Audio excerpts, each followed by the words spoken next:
I stood near gate 14 with my coat draped over one arm, the heirloom veil clutched tightly in the other, when the message arrived. 5 short words. Cold. Final. Actually, it's just her family. No greeting, no apology, not even a mom. Just that. Like I was a forgotten errand crossed off a list. The terminal noise faded around me. A woman nearby was laughing into her phone, her suitcase swinging against her calf. A child tugged on his mother's sleeve asking for candy. The world moved on, but I didn't. I stared at the screen, willing it to change, willing it to be a mistake. But the little dot that meant he was typing never came back. I didn't cry. I wanted to. My chest felt full of water and glass, something that sloshed and pierced with every breath. But I didn't cry. Instead, I sat down slowly on the metal bench, smoothing my skirt like I had anywhere to be, like dignity hadn't just packed up and flown off without me. I had paid for my ticket myself. No one asked me to, of course. I volunteered, happy to be included, happy to come. I bought a new dress. Not expensive, but neat. Midnight blue with pearl buttons. I packed the veil my mother had worn in 1947 and I in 1972, hoping his bride might find it charming. I had it cleaned, folded in tissue, tied with ribbon. There were also the gifts. A check tucked in an envelope and a locket engraved with their initials. Now all of it sat beside me in a floral suitcase with a worn handle, like some museum exhibit of wasted effort. He knew I was coming, knew I'd booked the flight, the hotel, knew I was bringing the veil. He just waited until I'd arrived, until I'd landed, until I was standing in the place I came for him. And then he erased me with a text.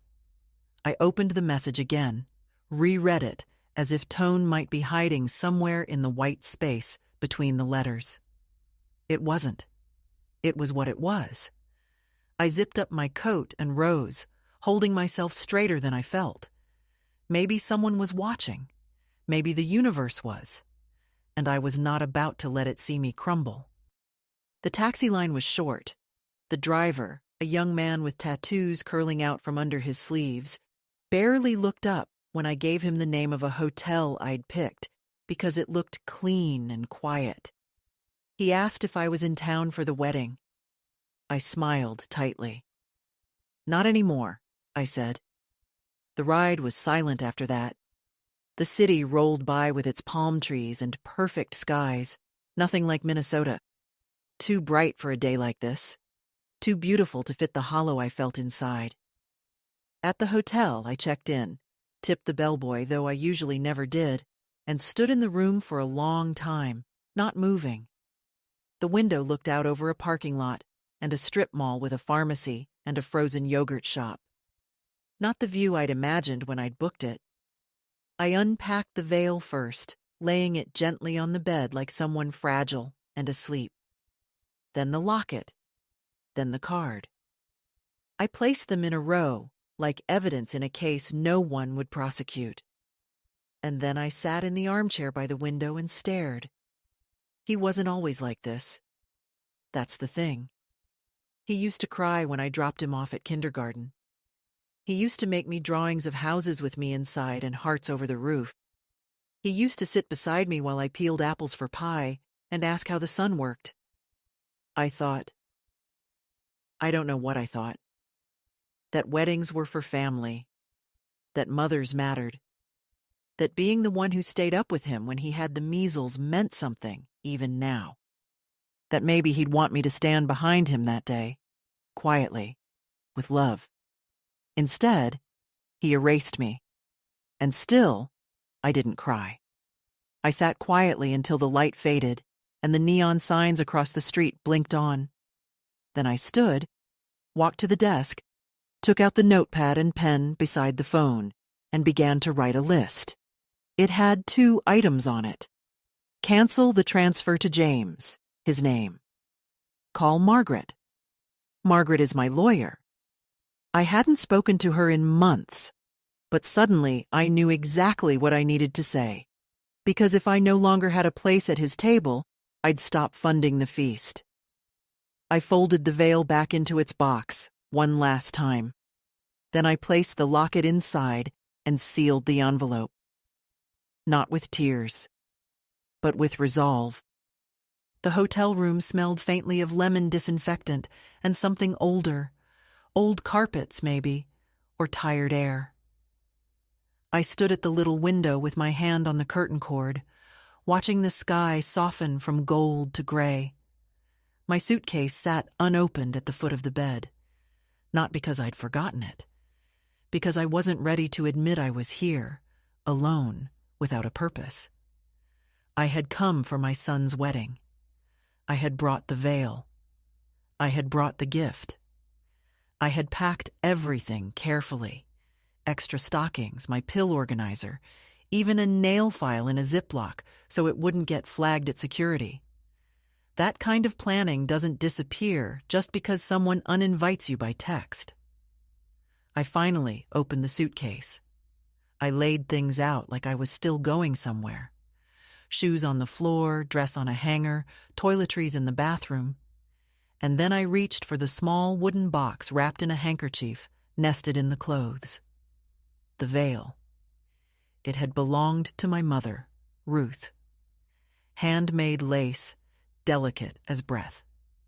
She wore it at her wedding, and I wore it at mine. I'd had it cleaned and restored, paid more for the preservation service than I'd paid for my own wedding dress. I imagined handing it to my daughter-in-law on the morning of her wedding, telling her how it came from women who stayed, who worked, who loved stubbornly. I imagined her smile. Now I ran my fingers over the fine netting. Too fine for this world, I thought.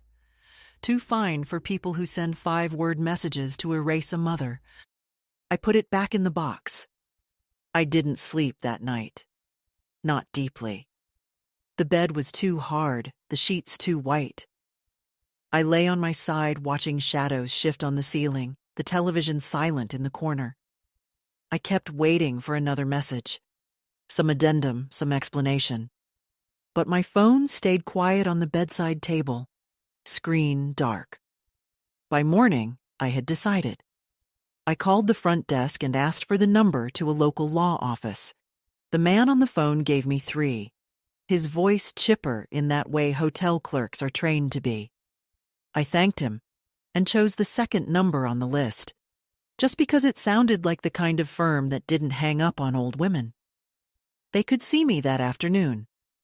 I confirmed the time, dressed with care, and packed the veil back into the box one final time. I left it on the desk with a note. Do not disturb. I'll be back. But I didn't take the gift envelope with me. That one went into my purse. I wasn't done deciding what to do with that. The law office was in a beige building next to a dry cleaner. It didn't look like much, but the woman who met me in the waiting room had silver hair and the kind of direct gaze I trusted. Ms. Whitney, she said. I'm Anne. I need to update my will, I said, without preamble, and establish a trust. Anne nodded, not asking why. She took me to her office and poured me a glass of water. I liked her already. I want to remove my son, James Whitney, as beneficiary, I said. Entirely. And I want everything to go to my granddaughter. She raised an eyebrow slightly. May I ask why? Because she's the only one who's never lied to me, I said. And because I won't leave my life's work to a man who deletes his mother like a spam email. Anne didn't react with surprise or sympathy, just made notes. Does your granddaughter have a legal guardian? She's 18, college freshman, brilliant. Then it's simple, she said. We'll draft a will and a living trust. Do you have any specific terms? Yes, I said. She can't touch a penny until she turns 25, unless it's for education, health care, or buying her first home. Very reasonable. She's kind, Smart, but she's young. I want to give her help, not ruin her. Anne looked up at me and smiled. You're not ruining anyone, Ms. Whitney. You're restoring balance. It took 2 hours. When I left, I had a folder with copies and a business card. I didn't feel triumphant. I didn't feel anything. Just calm. Like I'd finally stopped waiting for someone else to do the right thing. Back at the hotel, the sun was beginning to set again. Another perfect California sky. I sat in the same chair by the window, but something was different. The veil was still on the desk. I didn't move it. Instead, I picked up my phone and texted my granddaughter, Clara. Sweetheart, are you free for lunch tomorrow? She answered within 2 minutes. Of course I am, Grandma. Where should I meet you? And just like that, I wasn't uninvited from everything. Just from one wedding. Clara had her father's eyes. That was always the first thing people noticed. Wide-set, dark, thoughtful. But where his had grown guarded with age, hers were open, searching. The kind of eyes that waited for answers instead of shutting down the questions. She met me at a little cafe 3 blocks from the hotel, wearing jeans and a white blouse, her hair pulled back in a braid like she had when she was 10. She hugged me the moment she saw me. You look beautiful, she said. I nearly said, don't lie, but stopped myself. Let her say it. Let her mean it. I'd spent too many years brushing off kindness, as if it had an expiration date. We ordered sandwiches and iced tea, and then she leaned forward and asked quietly, Grandma, what happened? I took a long sip of tea. Your father decided I wasn't invited, that's all. Her brows knit. But he said you weren't feeling well, that you might not fly. I smiled sadly. Did he? That's generous of him. She looked down, fiddling with her straw wrapper. He didn't say much, actually. Just that the wedding was small, that it would be mostly her family. Well, that part's true, I said. It was all her family, by design. She looked up, face tight, with something between worry and shame. He shouldn't have done that. No, I said softly. He shouldn't have. I didn't tell her how it felt in the airport, how my knees went a little weak reading that text. I didn't describe the silence in the room, the weight of the heirloom veil still folded in its box. Some things weren't meant for grandchildren to carry. Can I ask you something? Clara said. What happened between you two?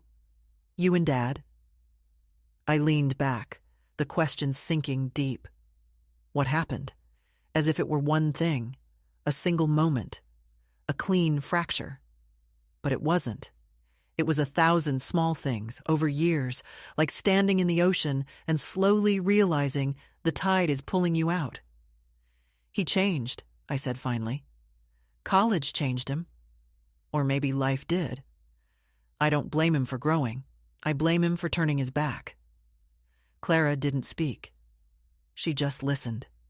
That alone meant more than she could know. When your grandfather died, I said, James came home for the funeral. He held my hand the whole time. Cried more than I did.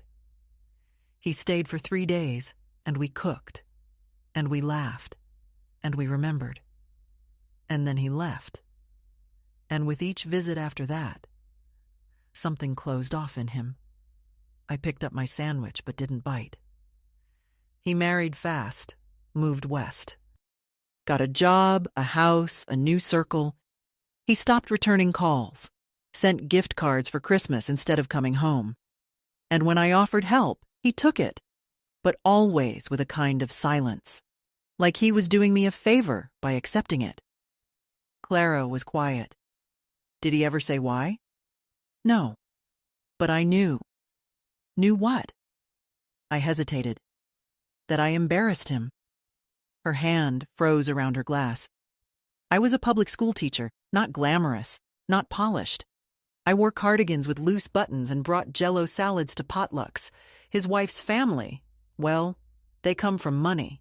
They speak in a certain way, dress in a certain way. I never fit in. But that's no excuse. I shrugged. People don't need excuses to abandon you. Just convenience. Clara looked like she might cry, but didn't. She had my bones. I saw it in her chin. I want you to know something, I said. I'm not telling you this to make you choose sides.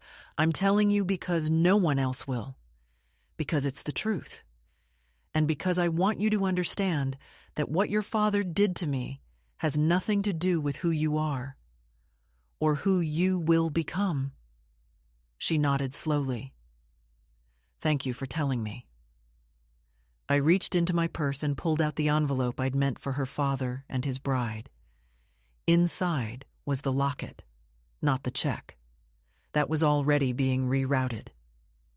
I brought this for the wedding, I said, but I think I brought it for you. She opened it gently. The locket was small and gold, engraved with delicate initials, C.W. and L.W. Clara Whitney, and long ago Louise Whitney, my mother-in-law. Inside, a photo of Clara at 5 and one of me at the same age. She blinked fast. I don't know what to say. Just say you'll keep it, I said. I'll keep it. The check would go to the trust. The veil would go back in the closet. But this moment, was enough.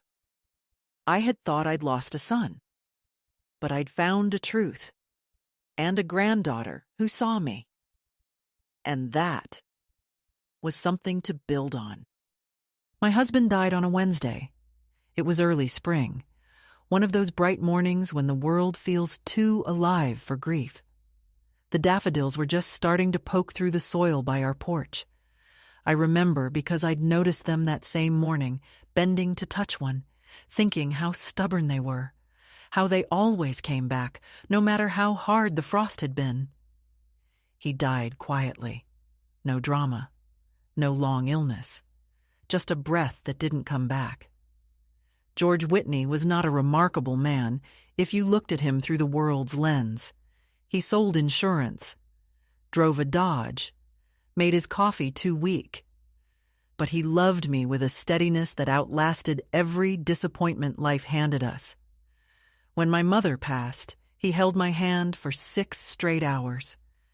When I lost the baby before James, he came home from work and just lay beside me until I slept. We were married for 34 years. Not all of them easy, not all of them kind. But we chose each other again and again, even in the quiet. After the funeral, James stayed for 3 days. He helped clean the garage, sorted old papers, took 2 boxes of his father's things back to the airport. On the last morning, he hugged me long, his chin against my shoulder. "You'll be okay, right?" he asked. I said yes. And he believed me. He left me with the house, the Buick, and a bank account that could last if I was careful. He also left me with silence. A long one. In the beginning, I didn't feel it. I filled the days with school. I was still teaching then, 3rd grade, which meant juice boxes and shoelaces and sticky hands. The noise helped. Children don't leave room for too much thinking. But evenings came, and they were quieter than I'd ever known. No voice from the other room asking where the good batteries were. No shuffle of slippers on the kitchen floor. Just the creak of the house and my own breath. The first year, James called every Sunday, always at 5. We'd talk about the weather, about my health, about what he was reading. Then it became every other Sunday. Then once a month. Then only when he needed something. There were excuses, of course. Work, travel, the baby. His wife wasn't big on phone calls, he said. She liked structure. She liked space. I gave him space. enough to lose a continent between us. He never said it outright, but I could feel it in the way he hesitated before introducing me to new people. "This is my mom," followed by a pause, a shift of tone. I wasn't elegant enough. My hands were worn. My laugh too loud. I started sending gift cards for Christmas, just to match the tone. I thought it might make things easier. He never complained. But the cards never came with calls. People talk about the loneliness of widowhood like it's something that happens all at once, like a blow to the chest. But for me, it came gradually. After the casseroles stopped. After the neighbors stopped dropping in. After James stopped saying, "love you," at the end of our calls. It settled in like dust. I never remarried. Never wanted to. George had been the kind of man you only get once. Not flashy, but real. Present. He used to say, "Some men try to be heroes. I'll settle for coming home."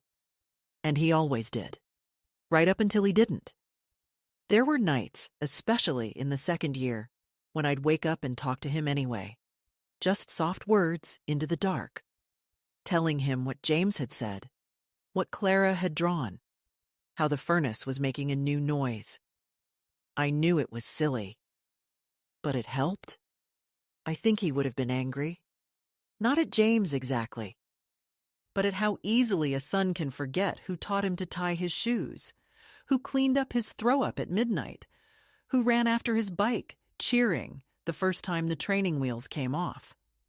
George would have said, "Mary, don't let him treat you like this."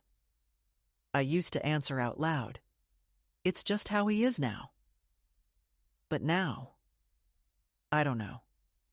Now, sitting in this hotel room with the veil boxed up, the will rewritten, and Clara drinking iced tea with her knees curled under her like a girl half her age, I wonder if George was right. Maybe I let it go too long. Maybe I excused too much. But not anymore. There's a drawer in my kitchen back home that sticks on the left side. You have to tug a little, then it slides open all at once with a clatter. That drawer holds everything I thought I'd never need to reference again. Receipts, bank letters, photocopies, old warranties, and a folder labeled James. I started it when he got married. At first, it was just for organization. I didn't want to forget what I'd given or promised in case he ever asked. But over time, it became something else. A record, maybe. A quiet ledger of what it cost to stay in someone's life when love wasn't enough. The first paper is from 2003, a $12,000 check. Down payment for their first apartment. He said it would be temporary, just until they got on their feet. They moved out a year later, into a condo his in-laws helped finance. No one mentioned my part. Next is a credit card payoff. $6,800. He'd lost his job. Said the bills were piling up. I remember sitting at my kitchen table, reading his email twice before calling the bank. I told him not to worry. Mothers don't let their children sink, not if they can help it. Then came the baby. Clara, my shining light. When she was born, I offered a college savings account. He said it was too early, that they'd set something up on their own. They never did. Instead, the folder holds receipts for diapers, a stroller, a hospital bill that somehow didn't get covered. I sent money for each without asking questions. In 2011, a torn knee ligament. He didn't have enough PTO, he said, and the insurance deductible was high. $2,300. I wired it the same day. In 2015, their car broke down. Not the fancy one his wife drove. The older one for errands. I covered the repairs. $120. A year later, the roof leaked. He called in the middle of the night. His voice rushed, low, like he didn't want someone else hearing. "Mom, I hate to ask, but..." He didn't hate it. I wired $8,000 that morning. In total, the folder holds records of $57,000 over 20 years, not counting gifts, not counting flights to visit, not counting the groceries I stocked in their kitchen when they were tight that month, not counting the coat I bought Clara every winter until she was 17, not counting the new laptop I mailed when he said hers broke and they couldn't swing it right now. It's not about the money. It never was. If he'd said thank you, if he'd looked me in the eye and called me just to talk, it would have balanced. But somewhere along the way, it stopped being help and became expected, a quiet tax on motherhood. I didn't notice the shift at first. The first 5 years, every dollar felt like a hug from afar. But eventually, the calls came only when something was needed. And the warmth dried up. The gifts went unmentioned. The deposits unacknowledged. Last year, on his birthday, I mailed him a check. Just a gesture. He cashed it the next day. He didn't call. He never did. The last paper in the folder is from 4 months ago. A transfer of $3,000 for incidentals ahead of the wedding. Florals, deposits, whatever she needs, he'd said. I sent it that same afternoon. Of course I did. I was thrilled to be included. Thrilled to be invited. Funny, isn't it? How much I paid to be disinvited. I looked over the papers one last time before my trip. I'd pulled them out to remind myself that I wasn't imagining things, that the distance between us wasn't just emotional, that I hadn't dreamed the neglect. It was there in black and white. They say love doesn't keep score. Maybe it shouldn't. But dignity does. That first night in the hotel was the longest one I'd had in years, longer than the night George died, longer than the night Clara was born and no one thought to call. The air conditioner buzzed quietly, and the glow of the television cast shadows on the wall, even though I hadn't turned it on. I couldn't bring myself to. The silence felt more honest. I'd unpacked everything, though there was no point. The dress I'd brought hung limply in the closet, untouched. Simple, navy, with a little lace at the collar. I'd picked it because it reminded me of something my mother once wore. Modest, elegant, timeless. It was supposed to be the dress I watched my son marry in.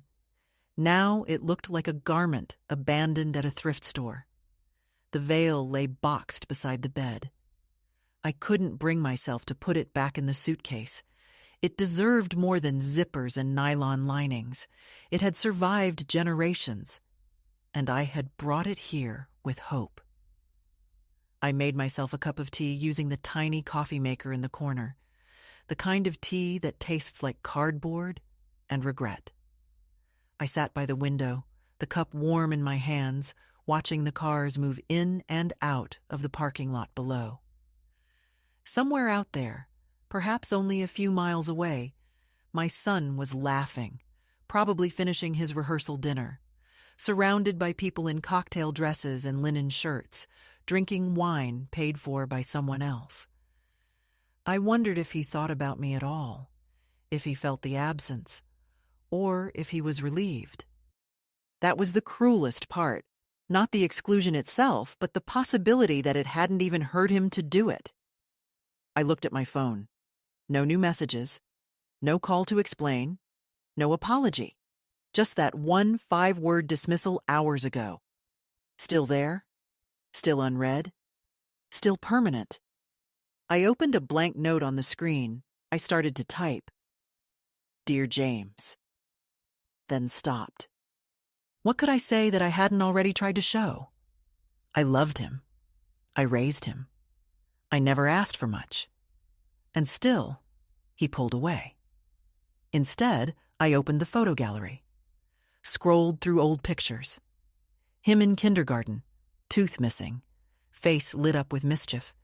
Him at 12, in a scout uniform, saluting crookedly. Him holding Clara in the hospital, pride and fear warring on his young face. And then, fewer photos, longer gaps, fewer smiles meant for me. I didn't cry. I expected I would, but the tears didn't come. It wasn't sorrow I felt. It was something deeper, heavier, a kind of quiet realization that maybe this wasn't a sudden cruelty, but the final confirmation of a slow departure. And then something happened. Somewhere around midnight, as I sat in that stiff chair in the strange room, I felt a shift. It was small, not loud, not brave, just a quiet thought. Maybe this was a blessing. If I hadn't come, I might have gone another year pretending things were fine, sending money, waiting for phone calls that didn't come. Maybe this cruel, sharp moment was the clarity I needed. Because something inside me had started to whisper what George might have said if he were here. Mary, you have a life too. It startled me, that voice. So calm, so clear. I poured the cold tea down the sink and washed the mug. I pulled the extra blanket out of the closet and folded it neatly at the foot of the bed.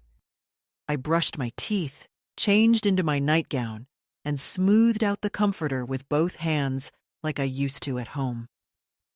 And then I crawled into bed alone, not because I was forgotten, but because I had remembered something. I belonged to myself. I always had. And if no one else would honor that, then I would. Clara called me the next morning. I was sitting by the window again, coffee in hand this time, trying to work up the appetite for the complimentary breakfast I knew I wouldn't touch.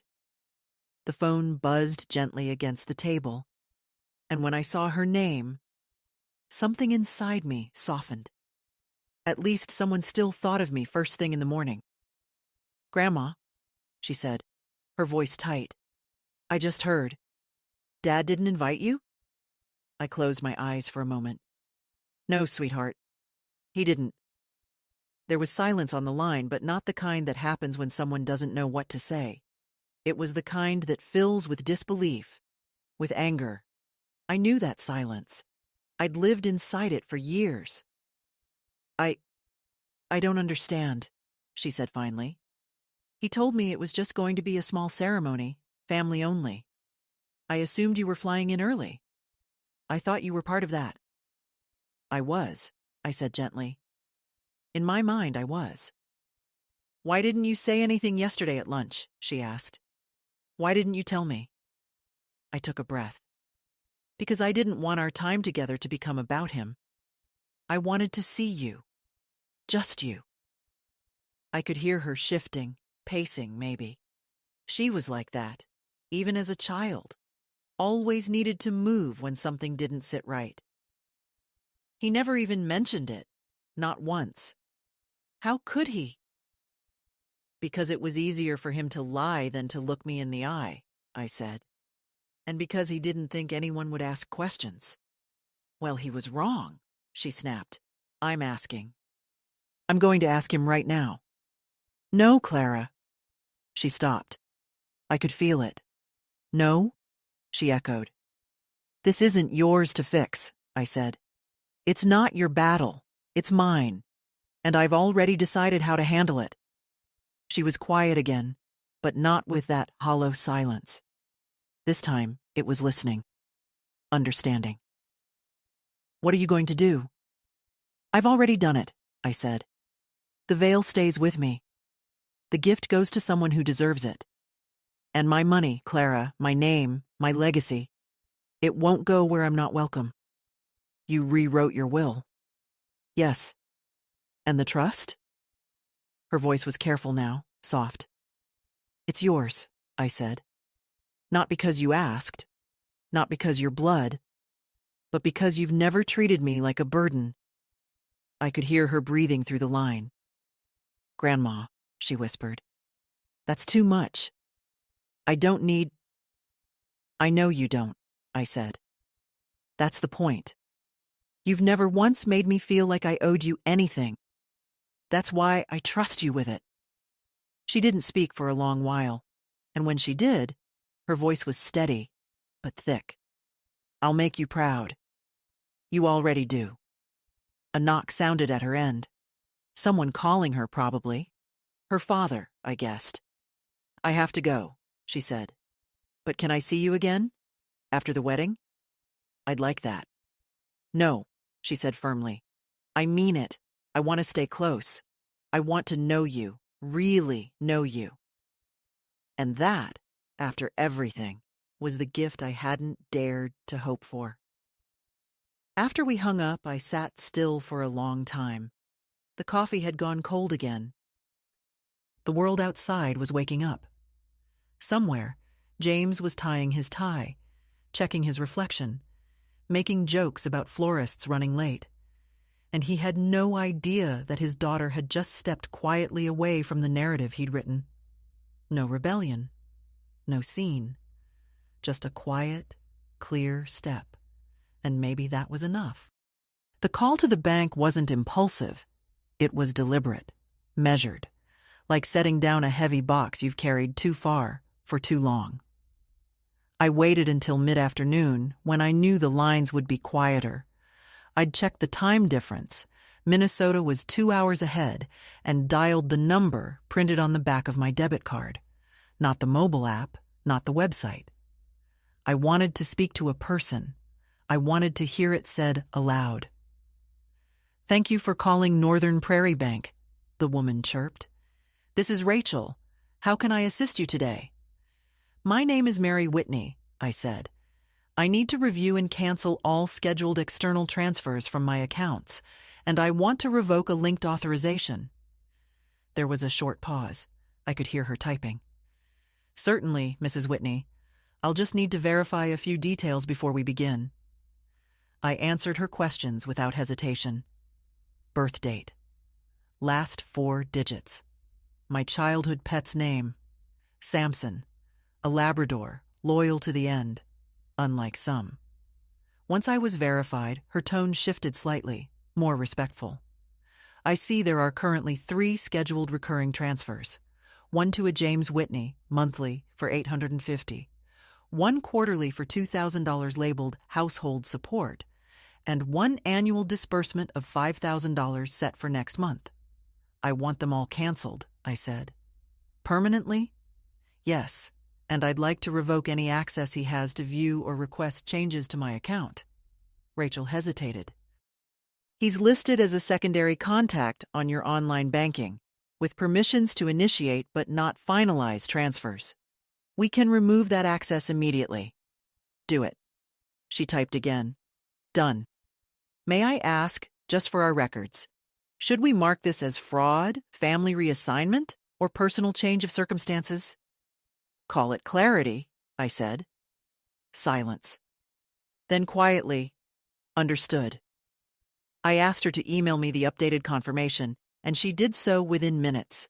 I read every line, every canceled dollar, every severed link. There it was. Tangible. Real. For 20 years, I had subsidized his life like a silent investor in a company that never listed me on the board. Rent, bills, emergencies that turned into patterns. I did it because I was his mother, because I thought that's what love meant. But it's not love when only one person shows up. It's not family when the calls come only with conditions. And I'm not an ATM. That night, I took out the folder labeled James from my suitcase. I had packed it on instinct, not knowing if I'd need it. Now, I opened it one last time. Each sheet felt heavier now. Not because of the money, but because of the silence that had followed each transaction. No thank you. No calls. Just quiet withdrawals. I stacked the papers neatly, placed them back in the folder, and slid it to the bottom of my suitcase. I would shred them when I got home. A new ritual. Not one of erasure, but of release. In the silence of the hotel room, I lay back on the bed, hands folded over my stomach. I didn't feel angry. I didn't feel bitter. I felt clean. The kind of clean that comes after you finally speak the truth out loud. Maybe James would call when he noticed. Maybe not. But for once, I wouldn't be waiting. The next morning, I walked. Not because I had somewhere to be, not because anyone expected me, but because the air felt good on my skin and I needed to remember what it meant to move without purpose, just for the sake of feeling alive. The hotel was near a small downtown square, the kind with benches and old trees that had survived half a dozen sidewalk renovations. I passed a bookstore with a wooden sign that creaked gently in the breeze. A woman my age was arranging paperbacks in the window, humming to herself. Across the street, a little boy tugged at his father's hand, pointing at something in the bakery window. The father bent down, nodded, laughed. They walked in together. I stood watching them longer than I meant to. Years ago, that had been me and James. A cold day in Minneapolis, a coffee shop on Hennepin Avenue. He was 4. Wanted a cinnamon roll bigger than his face. I said no. He pouted. I caved. He licked the frosting first, and we both laughed when it stuck to his nose. I hadn't thought about that moment in years. The ache surprised me, not because it was painful, but because it wasn't. It was warm, a good memory, untainted. There were so many of them, scattered like pennies I'd forgotten I'd dropped. We'd had good years, before college, before pride, before the world started measuring people by polish and pocketbook. Maybe that was the hardest part, knowing the love had been real once, that it had eroded not because of hate, but because of distance and neglect. Like a house left unattended until the roof buckles and no one remembers how to fix it. I turned down a side street with blooming jacarandas. Their petals fell like violet confetti on the sidewalk. I picked one up, held it between my fingers. So fragile, so persistent. I passed a bridal shop. The mannequins wore gowns heavy with beading and illusion sleeves. In the center, a young woman in a pale green dress was adjusting the train of another, pinning the back. I watched through the glass. She wasn't my daughter-in-law, and that wasn't my veil. But for a moment, I let myself pretend. In another world, maybe I had helped her pick it. Maybe I'd sat in a chair in that same shop, clasping my hands in my lap, blinking back tears as she turned toward the mirror. Maybe she'd reached for me. Maybe she'd said, "Thank you for raising him. But we don't get to live in the maybes. We live in the day after." And in that day, I walked on. A bench under a tree called to me, and I sat down. Birds darted between branches overhead. A little girl ran by with a helium balloon, her grandfather trailing behind. He smiled at me, the kind of smile older people share with each other without needing names. A quiet, "I see you." I saw him too. The wind picked up a little, carrying the scent of bread from the bakery. My stomach growled, finally catching up to my freedom. I stood, dusted off my coat, and walked back toward town. I stopped in that bakery, bought a cinnamon roll. I told the woman behind the counter, "Make sure it's got too much frosting." She laughed. Back in the square, I sat again and ate slowly, tearing off pieces, watching the world pass by. No one knew me here. No one expected anything. And yet, for the first time in days, maybe years, I felt more seen than I had at any family gathering. Sometimes dignity doesn't come with grand statements or door-slamming ultimatums. Sometimes it's a woman eating a cinnamon roll on a bench, savoring her own company, while her bank account breathes free and her heart finally beats without apology. The law office was quiet, tucked above a real estate agency in a 2-story building with green trim and peeling paint. No reception desk, just a brass plaque on the door. Chambers and Reed, attorneys at law. The kind of place that didn't waste money on appearance, and I liked that. Anne opened the door herself. She wore the same navy blazer, the same composed expression. She offered me a seat and poured water into a thick glass. I didn't need it. I wasn't here to soften anything. "I've reviewed the documents you signed last time," she said, placing a neat stack of papers in front of me. "We've removed your son as a beneficiary and added your granddaughter as the sole recipient of the living trust and estate." I nodded. "Good." "Would you like to include a letter of intent?" she asked. "Sometimes it helps clarify choices if anyone contests." "No one will," I said. "He won't fight for something he didn't know I still had." She raised an eyebrow slightly but didn't push. "All right. We've also drafted the irrevocable trust, as you requested. The terms specify access for education, housing, or medical expenses until age 25, after which Clara has full control." "Perfect," I said. "She's responsible, but I want her to earn the rest, not expect it." Anne tapped the folder, then folded her hands.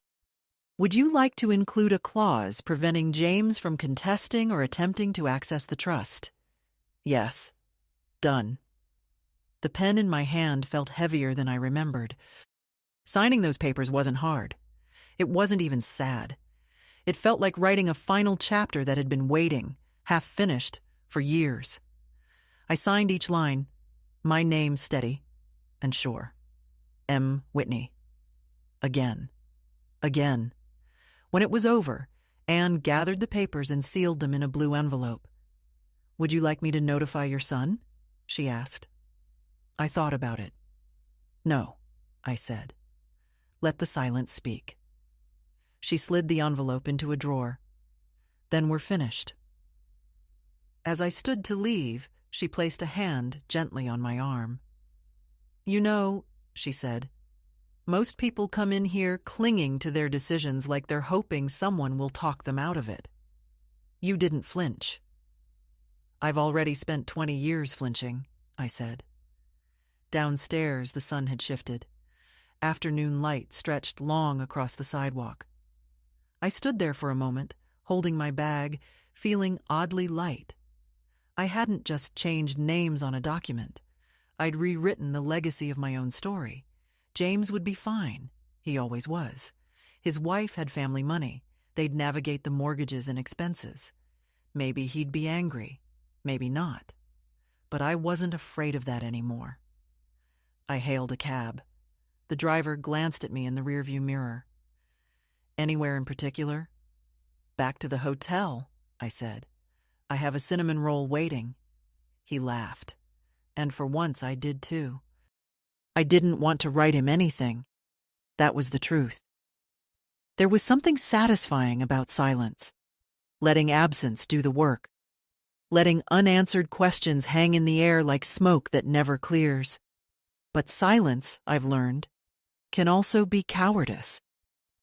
And I wasn't afraid of James. Not anymore.